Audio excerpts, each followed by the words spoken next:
नमस्कार प्यारे बच्चों, गुड मॉर्निंग। आज हम शिक्षा निदेशालय राष्ट्रीय राजधानी क्षेत्र दिल्ली द्वारा जारी की गई वर्कशीट नंबर 59 का अध्ययन करने जा रहे हैं। विषय विज्ञान है, कक्षा 10वीं है। आज का हमारा टॉपिक बहुत ही इम्पोर्टेंट है और बहुत ही पढ़ने में इंटरेस्टेड है। मानव नेत्र व रंग बिरंगा संसार। मानव नेत्र और रंग बिरंगा संसार। हमें इस संसार में वस्तुएं कोई लाल दिखाई देती है, कोई पीली दिखाई देती है, कोई हरी दिखाई देती है, कोई काली दिखाई देती है, कोई येलो दिखाई ऑरेंज दिखाई देती है। तो ये किस प्रकार होता है उसके बारे में आज हम इसमें पढ़ने जा रहे हैं। अब देखिए बच्चों, मेरे साथ आप बने रहिए, पूरा वीडियो आप कंटिन्यू देखेंगे जब ही आपके समझ में आएगा। देखिए बच्चों, यहाँ पर हम लेते हैं अपवर्तन। अपवर्तन के बारे में हम पिछली वर्कशीटों में से पढ़ते आ रहे हैं कि अपवर्तन क्या होता है। देखिए बच्चों, अपवर्तन के बारे में आपके समझ में आ गया होगा कि प्रकाश एक माध्यम से दूसरे माध्यम में प्रवेश करते समय अपने सीधे पथ से मुड़ने की घटना को क्या कहते हैं? अपवर्तन कहते हैं। ठीक है, एक माध्यम से दूसरे माध्यम में जब प्रकाश जाता है तो वह अपने पथ से विचलित होने की घटना को क्या कहते हैं? अपवर्तन कहते हैं। अब एक आज नई चीज आई है यहाँ पर, प्रिज्म क्या होता है? देखो बच्चों, प्रिज्म इस प्रकार की एक वो आकृति होती है, ऐसा जो आपको विद्यालय में यदि मुझे अवसर मिला, अपना विद्यालय खुला, तो मैं विद्यालय में आपको इसका प्रैक्टिकली रूप से आपको प्रैक्टिकल करके बताऊंगा कि प्रिज्म में किस प्रकार से प्रकाश जाता है और किस प्रकार से अपने पथ से विचलित होता है। तो मैं आपको स्कूल में बताऊंगा ये। ओके बच्चों, अब देखो इस प्रकार का, अब ये सामान्यतः कांच का बना होता है। प्रिज्म किसका बना होता है? कांच का। दो त्रिकोणीय होती है, दो तो त्रिकोण होते हैं, इसमें आधार होते हैं, दो त्रिकोणीय आधार होते हैं और तीन आयताकार पार्श्व सतह होती है। ध्यान रखना, प्रिज्म में दो तो त्रिकोण होते हैं और तीन आयताकार पार्श्व सतह होती है। पार्श्व जो बगल में सतह होती है आयताकार होती है। ठीक है बच्चों, इसके बाद में देखो प्रिज्म कोण क्या है? प्रिज्म कोण दो निकटवर्ती पार्श्व सतहों के बीच का कोण। अब देखो, आपको पता है प्रिज्म इस प्रकार की संरचना होती है, इसमें ये यहाँ पर इस प्रकार से बना होता है प्रिज्म। तो यहाँ पर ये जो सतह होती है प्रिज्म कोण कहलाता है। इस पे जो कोण बनता है उसे प्रिज्म कोण कहते हैं बच्चों। देखो बच्चों, अब आ जाता है प्रिज्म से अपवर्तन। देखो, प्रिज्म से अपवर्तन हमने पिछले अध्याय में आयताकार स्लेब से अपवर्तन के बारे में अध्ययन किया। ठीक है बच्चों, इससे पहले आपको मैं बता देता हूं कि आपका ये टॉपिक है, इसमें पहले हमने आयताकार स्लेब के बारे में पढ़ा था। आयताकार स्लेब से अपवर्तन के बारे में अध्ययन किया था। प्रिज्म से अपवर्तन उससे थोड़ा अलग है। प्रिज्म में निर्गत किरण की दिशा आपतित किरण की दिशा से भिन्न होती है। आपको पता है पिछले जो वर्कशीटों में हमने आयताकार स्लेब के बारे में पढ़ा था। तो इसमें यहाँ से इस प्रकार से प्रकाश आता है और फिर वो इसी थोड़ा विचलित होकर इधर निकल जाता है, यानी कि एक ही दिशा में, इस दिशा से आया और इसी में चला गया। ये तो आयताकार स्लेब में है। इसमें क्या होता है, ये जिस दिशा में आता है उस दिशा में नहीं जाता, जिसकी दिशा चेंज हो जाती है, यानी कि इस यहाँ इधर से आया और यह आंतरिक परावर्तन के पश्चात वापस उसी दिशा में या दूसरी दिशा में चला जाता है। प्रिज्म में होता है ये। आयताकार स्लेब में और प्रिज्म में यह अंतर है कि प्रिज्म में तो क्या, जैसे प्रकाश यहाँ से आया, या आयताकार स्लेब में क्या, यहाँ से प्रकाश आया और ये थोड़ा विचलित होकर इधर निकल गया। ये तो आयताकार स्लेब में होता है। प्रिज्म में क्या होता है, जैसे ये प्रिज्म है तो यहाँ से ये प्रकाश इधर आया और यहाँ से पूर्ण आंतरिक परावर्तन के बाद में वो इधर चला गया।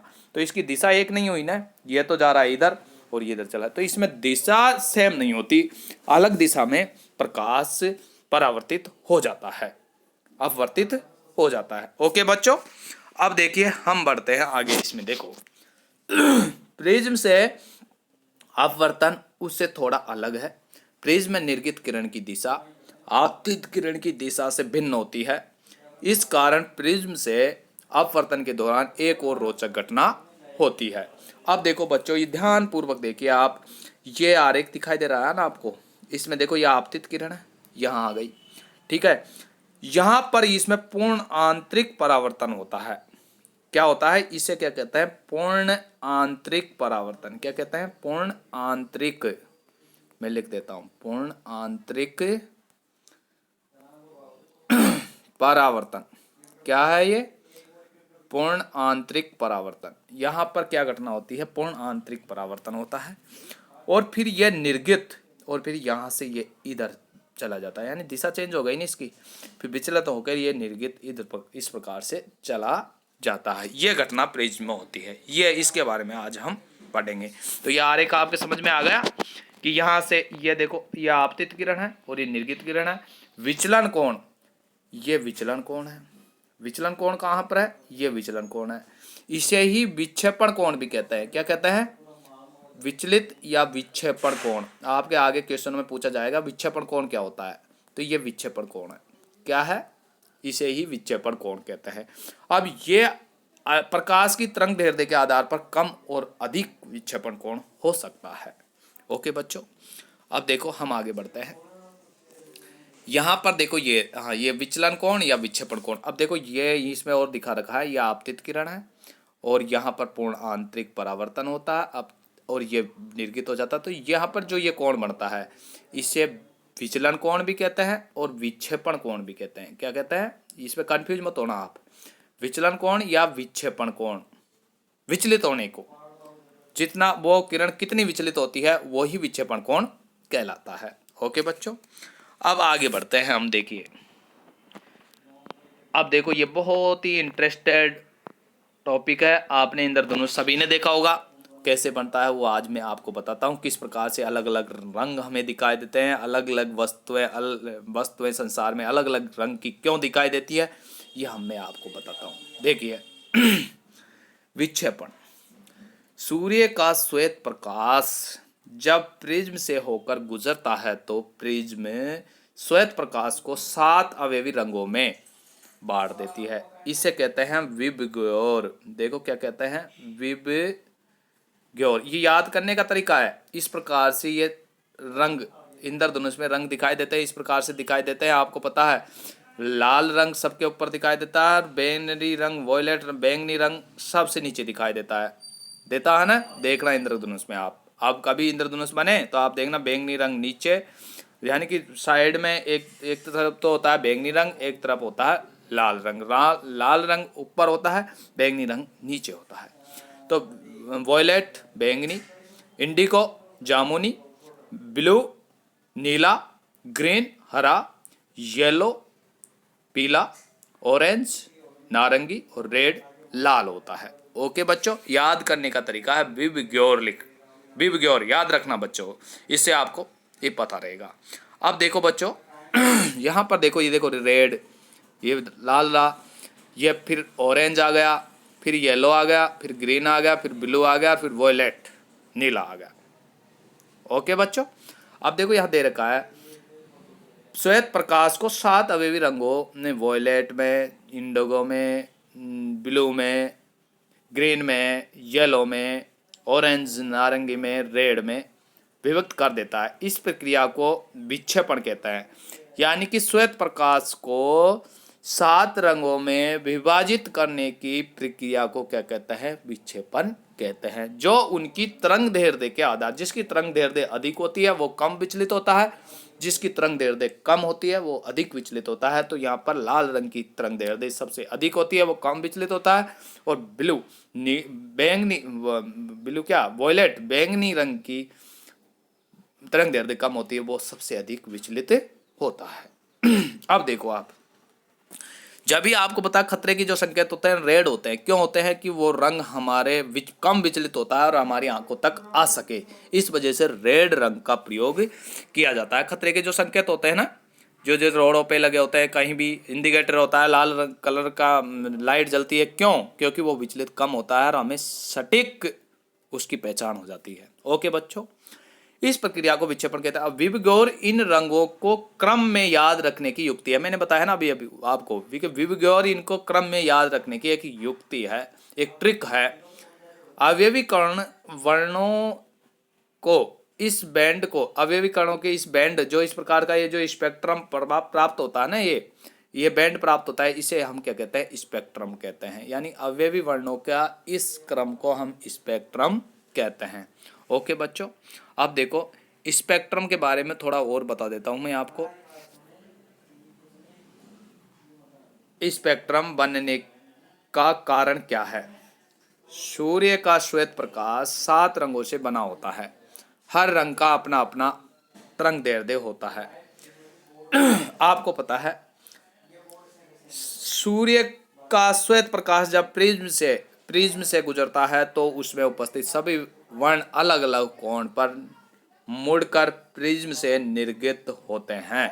इसे स्पेक्ट्रम प्राप्त होता है और इस प्रकार के अलग अलग कणों का एक बैंड प्राप्त होता है जिसे हम क्या कहते हैं, स्पेक्ट्रम कहते हैं। समझ में आ जाना चाहिए सबके कि स्पेक्ट्रम क्या होता है। जब सूर्य का श्वेत प्रकाश प्रिज्म से गुजरता है तो पूर्ण आंतरिक परावर्तन की घटना के कारण वो एक बैंड में अलग अलग कलर में, अलग अलग रंग में दिखाई देता है।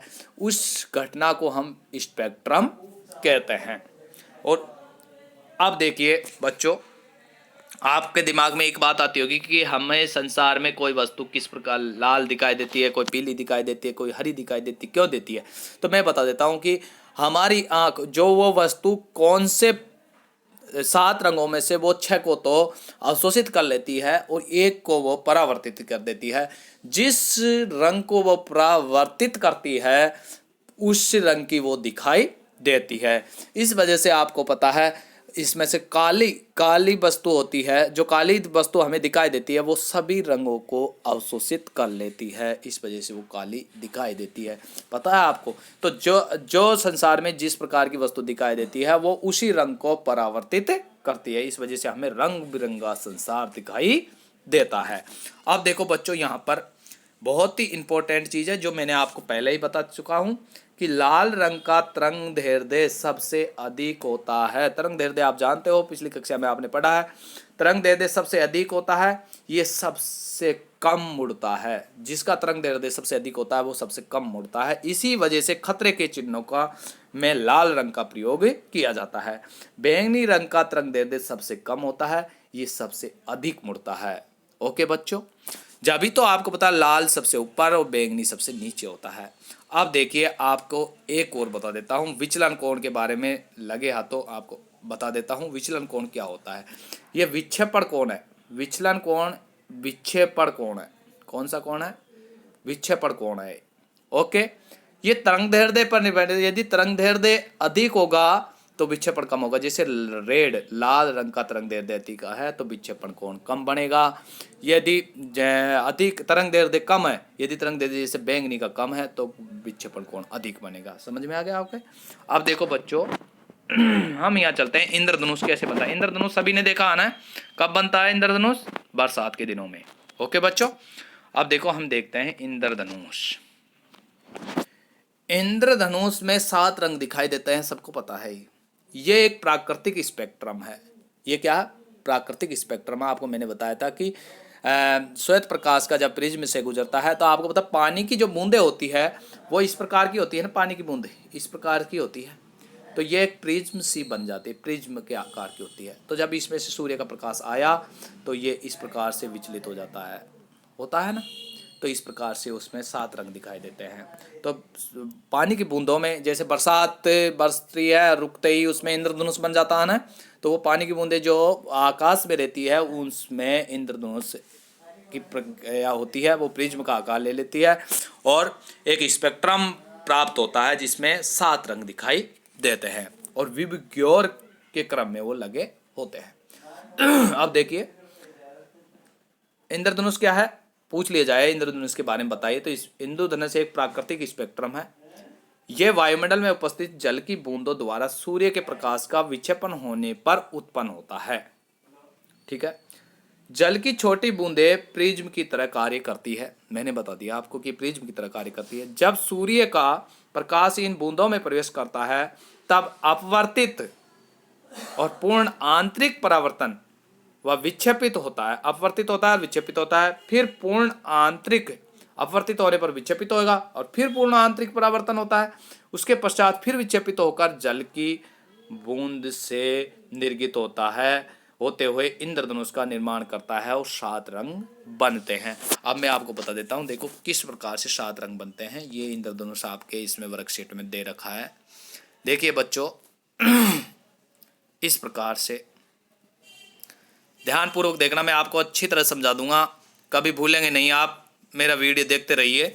देखिए यह है सूर्य, आपको पता है सूर्य ऊपर ही रहता है। सूर्य का प्रकाश, अब क्या होता है, ये आकाश में बूंद है, ये क्या है, आकाश में एक बूंद है पानी की। ये इस प्रकार से होती है ना, बूंद इस प्रकार से तो रहती है, तो स्पेक्ट्रम के रूप में रहती है। अब देखो यहाँ से ये प्रकाश आया, यहाँ पर प्रवेश किया बूंद के अंदर, यहाँ पर अपवर्तित हुआ, अपवर्तन की घटना होती है। अपवर्तन में क्या होता है कि जब प्रकाश की किरण एक माध्यम से दूसरे माध्यम में जाती है तो वो अपने पथ से विचलित हो जाती है। तो ये इसका पथ तो सीधा तो ये था, ठीक है, पर ये अपने पथ से विचलित हो गई और इधर घूम गई ना। अब यहाँ पर इस पानी के बूंद के अंदर जब प्रकाश की किरण जाती है तो सभी रंगों का तरंग दैर्ध्य अलग अलग होता है। जिसका तरंग दैर्ध्य कम है वो थोड़ा सीधा जाता है, जैसे लाल, फिर जिसका और कम है वो थोड़ा घूम जाता है और फिर घूम जाता है। इस प्रकार से जिसका तरंग दैर्ध्य कम होता है वो ज़्यादा घूम जाता है। ओके, तो इस प्रकार से देखो, अब आपको पता है यहाँ पर देखो, पहले लाल, रेड हो गया, येलो हो गया, ग्रीन हो गया, है ब्लू हो गया, और ये देखो फिर बैंगनी हो गया, लास्ट में बैंगनी आ जाता है ना, लास्ट में बैंगनी कलर। तो स्पेक्ट्रम का पूर्ण अंत परावर्तन होता है। और फिर यहाँ से ये देखो इस प्रकार से वापिस घूमता है, इस प्रकार से हमें दिखाई देता है और ये हमारी आंखों पे चला जाता है। तो पहले हमें ऊपर ऊपर कौन सा, रेड कलर दिखाई देता है और नीचे नीचे हमें वॉयलेट बैंगनी कलर दिखाई देता है, ठीक है, बैंगनी कलर दिखाई देता है, ऊपर ऊपर लाल दिखाई देता है। तो ये आपके इंद्रधनुष की घटना होती है। सबके समझ में आ गया। देखिए हम देखते हैं फिर उस बूंद की तरह हम आकाश में देखते हैं तो हमें इस प्रकार का एक इंद्रधनुष बना हुआ दिखाई देता है। ये क्या है, एक स्पेक्ट्रम है। किसके कारण होता है, अपवर्तन की घटना के कारण होता है। एग्जाम में पूछ लिया जाता है इसके बारे में। ठीक है बच्चों, मैं आशा करता हूँ आपकी ये समझ में आ गया होगा अच्छी तरह। अब देखिए हम नज़र डालते हैं इसके कुछ इंपॉर्टेंट क्वेश्चन, इस वर्कशीट से संबंधित कुछ क्वेश्चन निकल के आए हैं, उन पे हम नज़र घुमाते हैं। देखिए देखो देखो बच्चों, यहाँ पर देखिए पहला क्वेश्चन है आपका, प्रकाश का आयताकार स्लैब से विक्षेपण और प्रिज्म विक्षेपण से किस प्रकार भिन्न है। देखिए बच्चों मैं बता देता हूँ आपको, ये तो है आयताकार स्लैब और ये है प्रिज्म। इसमें प्रकाश जब इस प्रकार से आता है तो ये इस प्रकार से यहाँ न जाके थोड़ा घूम जाता है, इस प्रकार से बनती है संरचना। तो ये आया और थोड़ा घूम गया तो एक ही दिशा में जाता है। ये तो आयताकार स्लैब में एक ही दिशा में विक्षेपित होता है। इसमें क्या होता है, जब प्रकाश देखो आपको पता है इस प्रकार से प्रवेश किया और इस प्रकार से प्रवेश करने के बाद में देखो आप यहाँ से, ये सूर्य है, सूर्य से प्रकाश प्रवेश किया और ये यहाँ से इधर ने जाके, इधर तो नहीं जा रहा, ये इधर नहीं जा रहा, ये थोड़ा घूम जाता है, ऐसे घूम जाता है और एक प्रिज्म एक स्पेक्ट्रम बैंड का निर्माण करता है जिसमें 7 रंग दिखाई देते हैं। ये दोनों में डिफरेंट है। पहला क्वेश्चन आपका ये हो गया, किस प्रकार भिन्न है। उसमें अपनी दिशा फिक्स होती है, इसमें दिशा फिक्स नहीं होती, ये अपनी दिशा चेंज कर लेता है, उसमें एक ही दिशा में विचलित होता है, अपवर्तित होता है आयताकार स्लैब में, और इसमें नहीं होता। ओके बच्चों, ये आपका फर्स्ट क्वेश्चन कंप्लीट होता है। इसके बारे में आपने देखो इसमें दे रखा है, आपका फर्स्ट क्वेश्चन का आंसर आपके इसमें भी दे रखा है, आपको वर्कशीट में मैं बता देता हूँ, ये दे रखा देखो, ये आपका फर्स्ट क्वेश्चन का आंसर है, ठीक है, यहाँ से यहाँ तक लिख लेना इसे। ओके, तो ये आपका फर्स्ट क्वेश्चन का आंसर है। ओके बच्चों, अब देखिए मैं आगे बढ़ता हूँ इसमें। आपको इसके बाद में सेकंड क्वेश्चन आ जाता है आपका। देखो ये आपका सेकंड क्वेश्चन है, इंद्रधनुष का निर्माण किस प्रकार होता है।